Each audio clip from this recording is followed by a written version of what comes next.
Жаратылыстану сабағы 4-ші сынып. Тақырыбы пайдалы қазбалар жанама. Мақсаты кейбір пайдалы қазбалардың мұнай, көмір, табиғи газ қолданылу саласын анықтау. Қазақстанның негізгі пайдалы қазбалары өндірілетін кен орындарды картадан көрсету.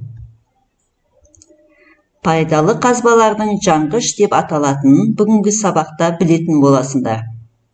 Жанғыш пайдалы қазбалардың қалай пайда болатынын білесің. Жанғыш пайдалы қазбалардың пайдасын білесің. Тірек сөздер: жанғыш пайдалы қазбалар, көмір, мұнай, газ. Ресурстар: 2-3 көмір кесегі, ұлғайтқыш шыны, стакан мен су және балға. Алдыңғы білім. Балалар, біз өткен сабақта пайдалы қазба деген не екенін өткен болатынбыз. Сонымен пайдалы қазба деген не? Иә, дұрыс. Жер қойнауынан қазып алынатын барлық пайдалы заттар. Пайдалы қазбаның қандай түрлері болады, балалар? Иә, көмір, мұнай, алтын, темір, тұз, тағы сол сияқты түрлері болады екен. Пайдалы қазбалардың адам өміріндегі маңызы қандай? Дұрыс, олар адамның күнделікті тіршілігінде қолданылады. Ал енді балалар, мына фотосуреттерге қарайықшы. Олардың әрқайсына не бейнеленген? Иә, біріншісі мұнай, екіншісі газ, ал үшіншісі көмір. Осы үш затқа не ортақ деп ойлайсыңдар? Иә, олар біріншіден жанады екен үшеуі де. Екіншіден, бұл үшеуін де біз тұрмыста қолданамыз. Үшіншіден, олар барлығы Қазақстанда бар, біздің байлығымыз.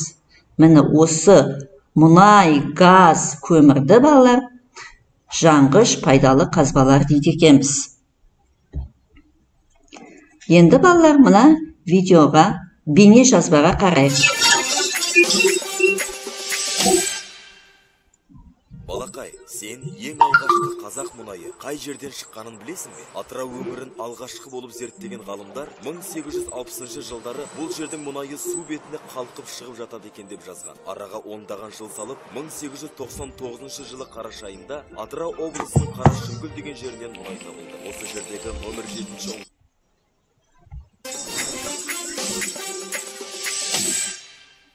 Сен Қарағанды көмір кенін тұңғыш тапқан адам Аппақ Байжанов екенін білесің бе?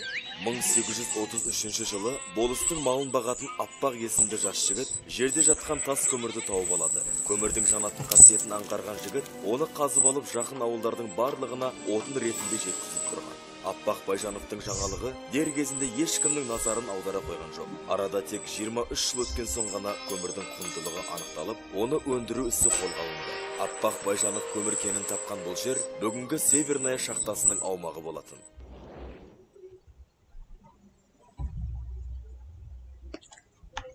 Жақсы балалар. Енді осы біз қазір сендермен көмір туралы бейне жазбаны көрдік. Енді осы көмір туралы зерттеу жұмысын жүргізейік. Яғни сендердің алдында түсі, иісі, ерегіштігі, жылтырлығы және қаттылығын, яғни зерттейтін парағымыз жатыр, иә? Сол параққа біз нәтижесін жазып отырамыз. Яғни бірінші көмірдің түсін анықтап, нәтижесін жаз. Екінші, көмірді иіскеп көр, нәтижесін жаз. Үшінші, көмірді стакандағы суға сал, нәтижесін жаз.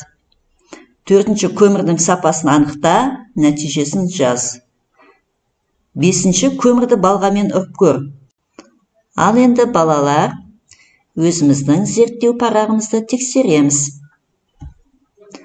Түсі: қара, қара қоңыр, қоңыр. Иісі: иіссіз. Ерегіштігі: суда ерімейді.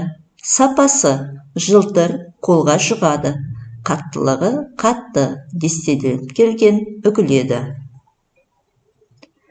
Ал енді балалар, Қазақстанның пайдалы қазбалар картасына қарайық. Яғни көмірдің шартты белгісі қара түсті шаршы. Мұнайдың шартты белгісі трапеция тәріздес қара түсті. Ал газдың шартты белгісі трапеция тәріздес ақ түсті екен. Олай болса балалар, біздің Қазақстанның картасына, яғни батыс жағында, батыс Қазақстан жақта мұнай мен газға бай екен. Ал солтүстік Қазақстанымыз Қарағанды және Екібастұз қаласы, яғни кен орындары Қарағанды және Екібастұз қаласында екен. Қарағандыда шахтадан, ал Екібастұзда ашық әдіспен карьерден қазып алынады. Көмір миллиондаған жылдар бұрын бірінің үстіне бірі құлап, нығыздалған, шіріп, тас жынысқа айналған ежелгі орман ағаштарынан пайда болған. Көмір тұрмыста отын ретінде пайдаланылады. Одан лак, сыр, пластмасса, иіссу, дәрі-дәрмек жасайтын заттар алынады. Ал мұнай балалар, теңіз бен мұхит астындағы тірі ағзалардың шіріген қалдықтарынан түзілген. Мұнайдан бензин, керосин, дизельді отын, парафин, лак, синтетикалық талшықтар және басқа да көптеген бағалы заттар жасалады. Мұнай Атырау, Маңғыстау, Ақтөбе, Батыс Қазақстан, Қызылорда облыстары аймағында кен орындары бар. Ал еліміздің ең ірі кен орны Қашаған. Ол 2000 жылы ашылды. Қашаған еліміздің батысында Атырау қаласынан 80 шақырым жерде орналасқан. Табиғи газ мұнай кен орындарында өндіріледі. Газ шығатын ірі кен орындары Қарашығанақ, Қашаған, теңіз. Ал енді балалар, бүгінгі сабағымызға қ әдісі бойынша кері байланыс береміз. Сендер үшін ең қызық болды? Сендер үшін бүгінгі сабақта қандай ақпарат ең құнды болды? Және сендер үшін қандай сабақтың қай жерлері қиын болды? Нені түсінбедіңдер? Бәріміз кері байланыс берейік. Сабақ аяқталды. Рахмет.